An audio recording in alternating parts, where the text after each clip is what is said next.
My name is Julie, and this is the story of how my life was turned upside down, not once, but twice. I guess I should start from the beginning. I was born to loving parents, Larry and Joanna David, in a small suburban town. My dad was a journalist, and my mom worked as a nurse. We weren't rich, but we were happy. Life was pretty normal until I turned 14, and then everything changed. It was a rainy Friday evening when my parents were driving home from a dinner party. I was at home with my grandma, watching some silly cartoon when the phone rang. I'll never forget the chill that went through me when I heard my grandma crying softly in the kitchen.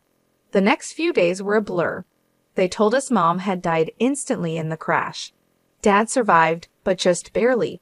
When I finally saw him in the hospital, he was just a shadow of the man I once knew.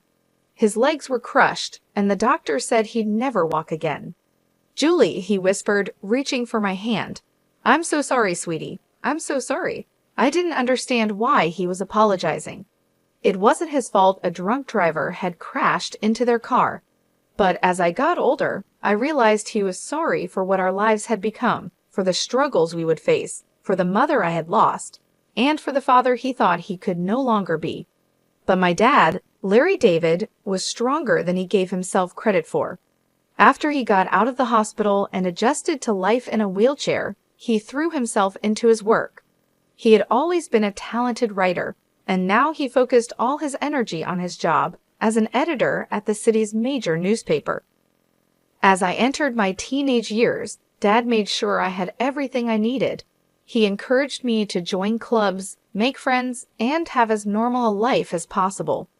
But the truth was, I preferred spending time with him.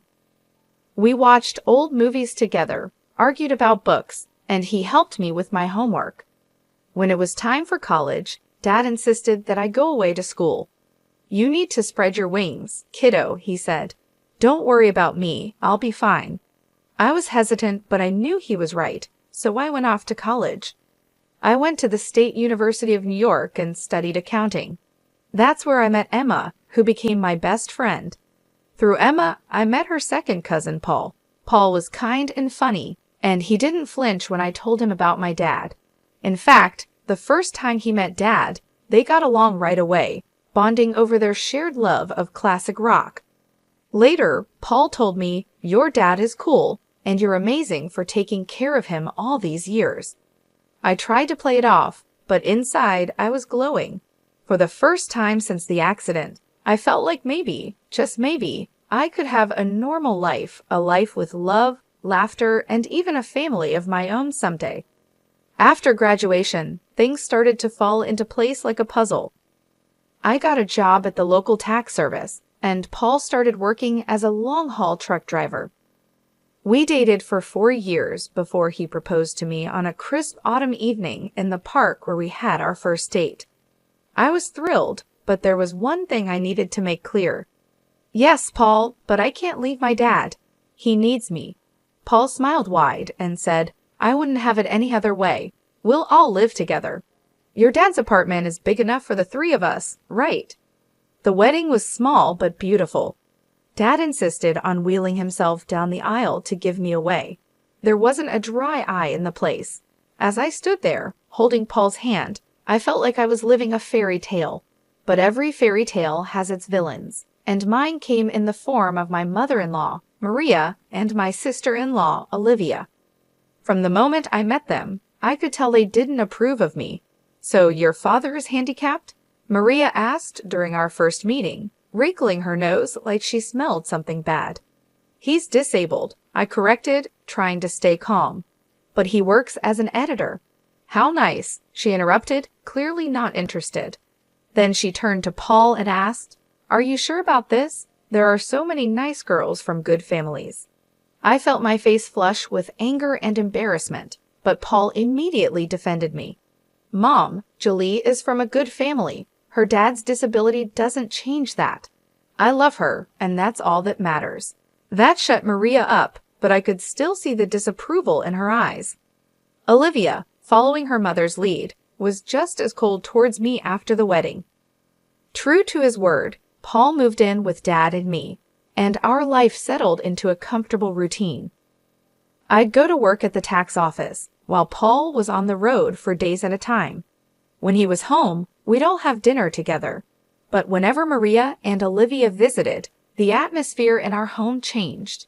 They acted like they owned the place, barely acknowledging Dad's presence. Once, I overheard Maria whispering to Olivia, "It's a shame. Paul could have done so much better. Now he's stuck with this girl and her crippled father. What if they have children? Can you imagine the genes?" I was furious, but I kept quiet for Paul's sake. I tried to keep the peace, but it was getting harder and harder. One evening, after a particularly tense visit from Maria and Olivia, I broke down in tears. Paul found me in our bedroom, crying. Hey, he said, pulling me into his arms. "What's wrong?" "Your mom and sister," I sobbed. "They hate me. They think I'm not good enough for you because of Dad."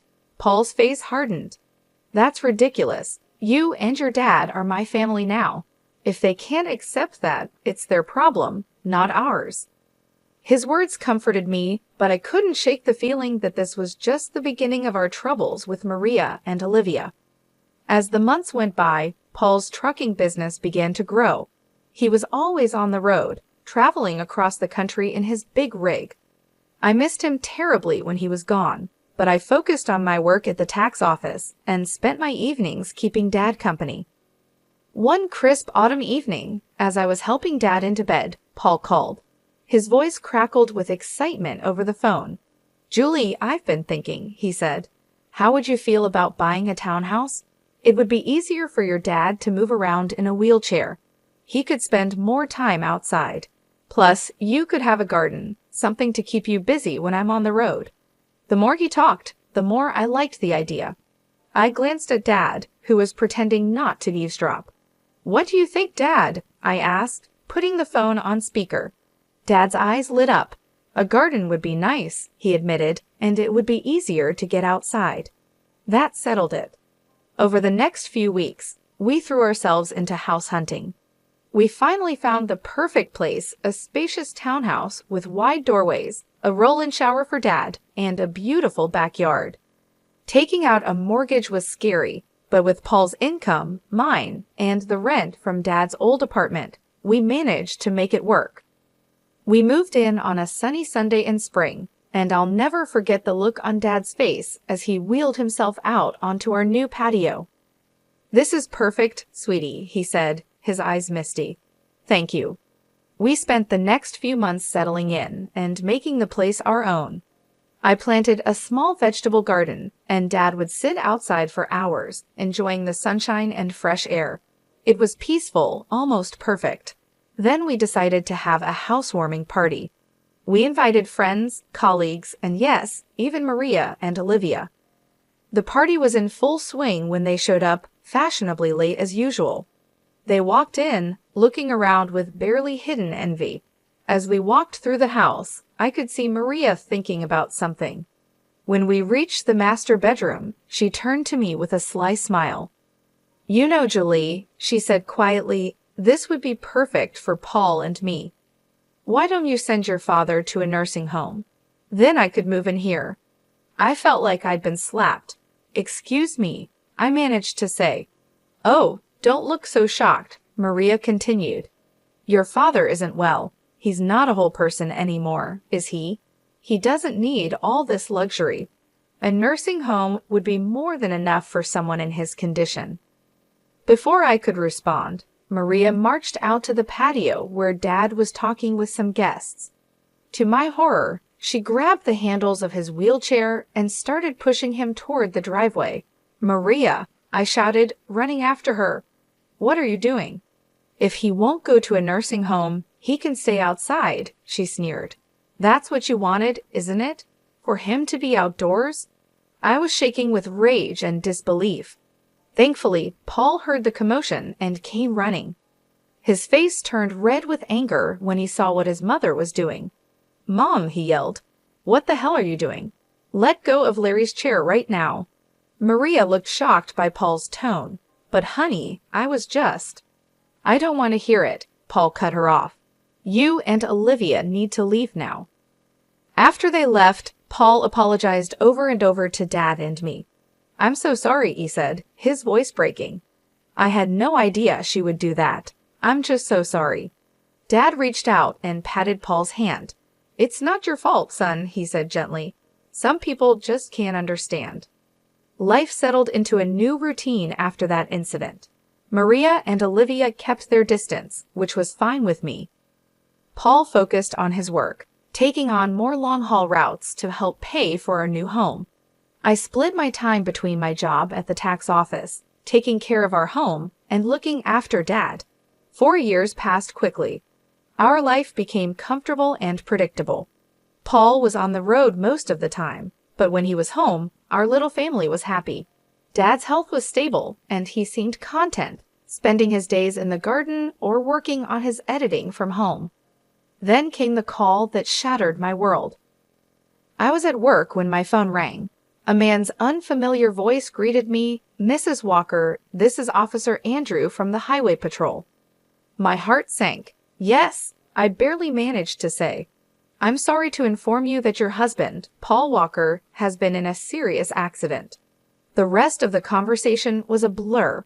Words like head-on collision and didn't make it floated around me, but I couldn't understand them. It wasn't until I heard myself thanking the officer and hanging up that the reality began to hit me. Paul was gone. The next week was a fog of grief and disbelief. I went through the motions of planning the funeral like a robot, barely understanding what was happening. The day before the funeral, I gathered my courage and called Maria. I thought she deserved to hear about her son's death from me, not from a newspaper obituary. "Hello," Maria's sharp voice answered. "Maria, it's Julie," I said, my voice trembling. "It's about Paul. He's gone. There was an accident."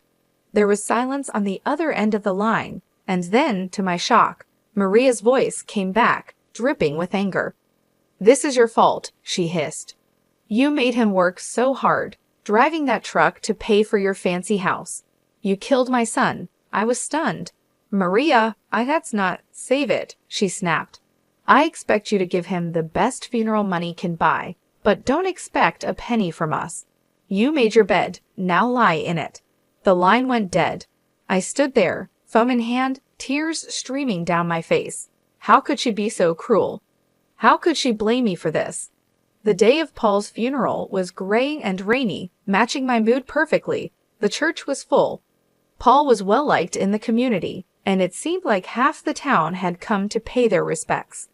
After the service, as people passed by to offer their condolences, I noticed that Paul's mother and sister were nowhere to be seen.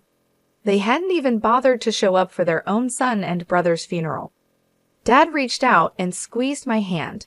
"It's their loss, sweetie. We're family, and we'll get through this together." As we pulled into our driveway, something seemed off.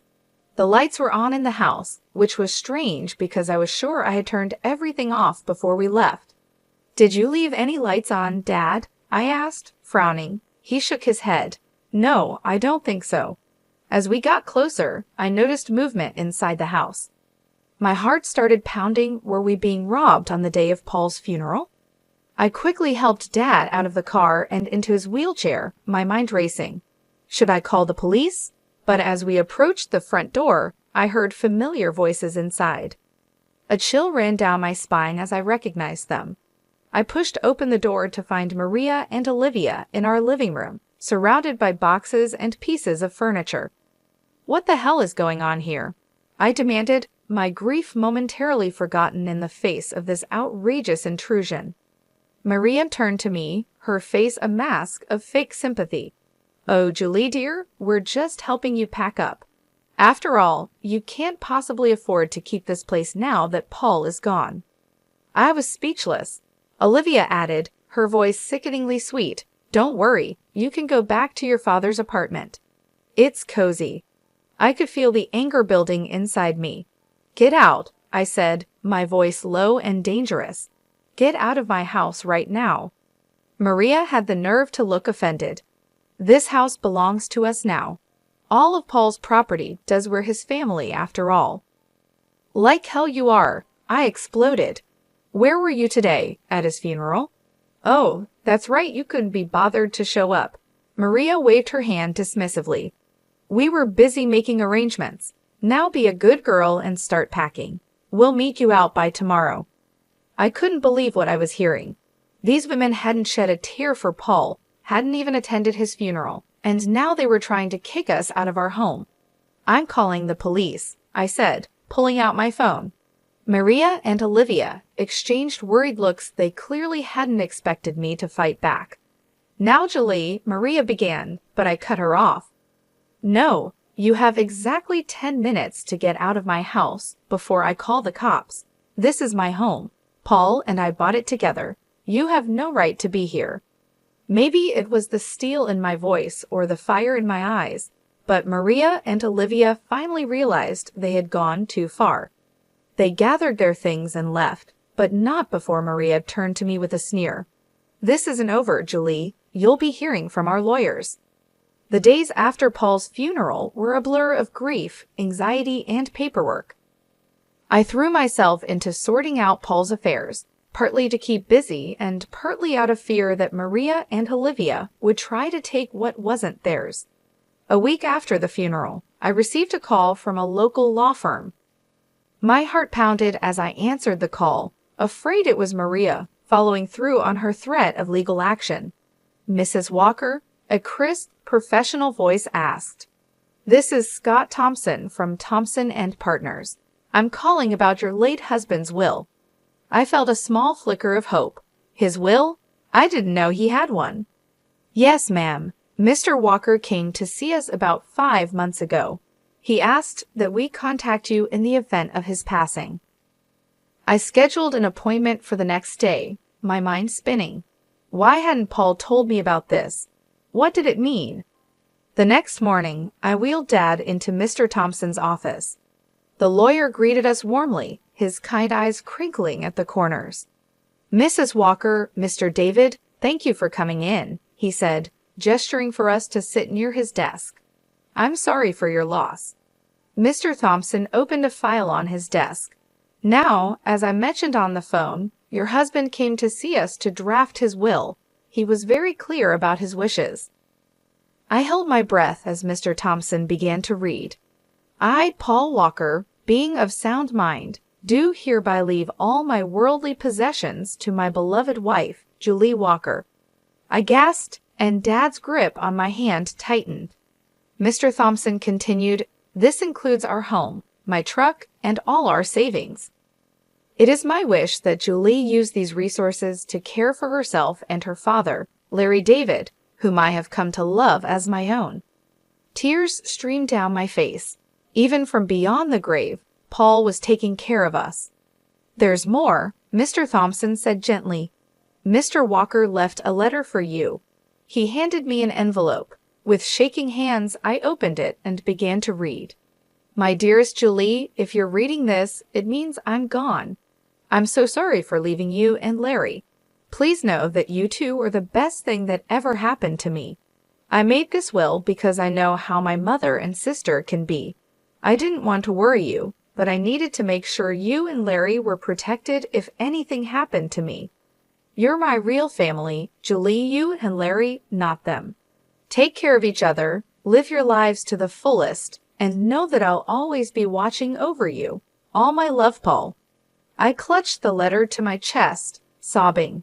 Dad was crying too, his weathered hand patting my arm. Mr. Thompson gave us a moment before speaking again. Mrs. Walker, there's one more thing. Your husband's truck was insured. Given the circumstances of the accident, the insurance company will be paying out the full value of the policy. I looked up, sniffling, and asked, what does that mean? Mr. Thompson gave me a small smile and said, it means you'll be receiving a large sum of money, enough to pay off your mortgage and more. As we left the lawyer's office, I felt like a weight had been lifted from my shoulders. We were going to be okay. Paul had made sure of it. As we pulled into our driveway, I noticed a familiar car parked on the street. My heart sank as I recognized Maria's sleek sedan.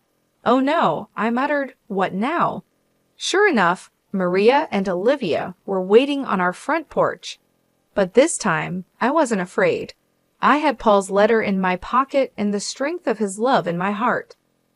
"Julie," Maria began as we approached, her voice sickly sweet, "we need to talk about Paul's estate." I stood tall, looking her straight in the eye. "No, Maria, we don't. Paul left everything to me. It's all legal and official. And do you want to know why? Because we were his real family, not you. Now please leave your trespassing on my property." For once, Maria was speechless. Olivia tugged at her arm, whispering urgently. With one last venomous glare, they got in their car and drove away. The weeks after our meeting with the lawyer were busy. I threw myself into settling Paul's affairs, grateful for the distraction from my grief. The insurance payout came through, and just as Mr. Thompson had said, it was enough to pay off our mortgage with plenty left over. One afternoon, as I was going through Paul's desk, I found a small notebook. Curious, I opened it and saw pages filled with his messy handwriting. It was a journal of sorts, full of his thoughts and plans for our future. Thinking about starting a college fund for our future kids, one entry read, "Want to make sure they have the best start in life." My heart clenched. We had talked about having children someday, but had decided to wait until we were more financially stable. Now, reading Paul's private hopes and dreams, I felt a fresh wave of grief wash over me. "Oh, Paul," I whispered, holding the notebook close, "we had so many plans." That night, I tossed and turned, unable to sleep. My mind kept drifting to the journal, to the future we'd never have. When I finally drifted off, I dreamed of Paul. He was smiling, holding out his hand to me. "It's okay, Julie," he said in my dream. "Everything's going to be all right." I woke up the next morning feeling different. I couldn't quite figure out what it was, but something had changed. As I got ready for work, a wave of nausea hit me, and I barely made it to the bathroom in time. The morning sickness didn't go away in the days that followed. At first, I thought it was just stress and grief, but a small voice in the back of my mind suggested something else. After a week of this, I found myself in the pharmacy, staring at pregnancy tests. With trembling hands, I bought one and hurried home. The 5 minutes I waited for the result felt like the longest of my life. When I finally looked at the test, there were 2 clear blue lines. I sank to the bathroom floor, overwhelmed by a mix of emotions: joy, fear, grief, and hope all swirling together. "Julie," Dad's voice came through the door. "Everything okay in there?" I opened the door, tears streaming down my face. Dad's expression changed from concern to alarm. "What's wrong, sweetie?" he asked.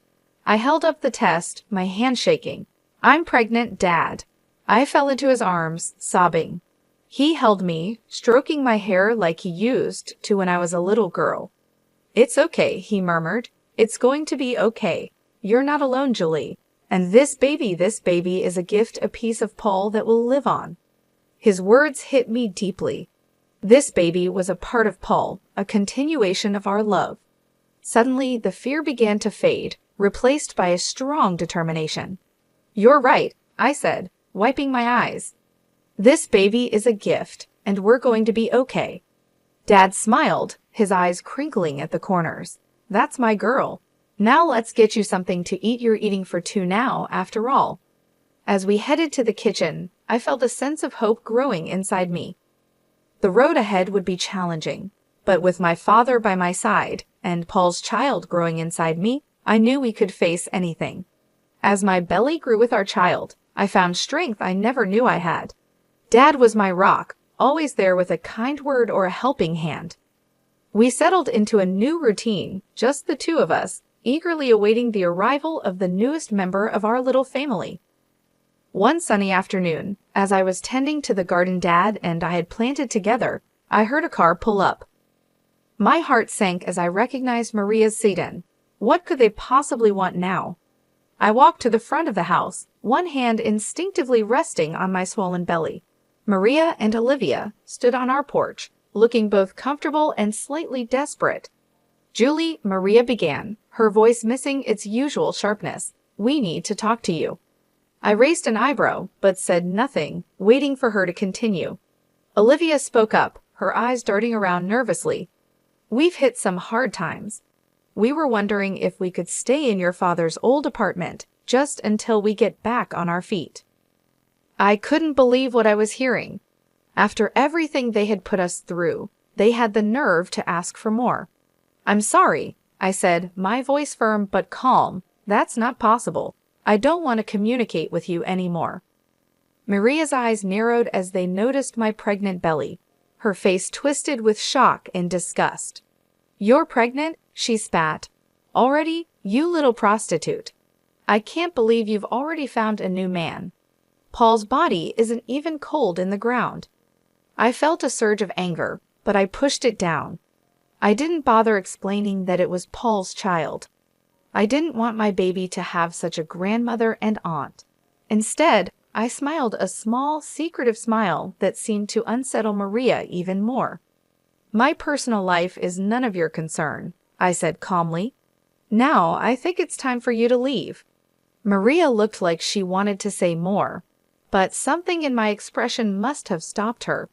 She turned on her heel, grabbing Olivia's arm. I watched as they drove away, feeling a sense of peace wash over me. I had stood my ground, protected my family, and kept my dignity. Paul would have been proud.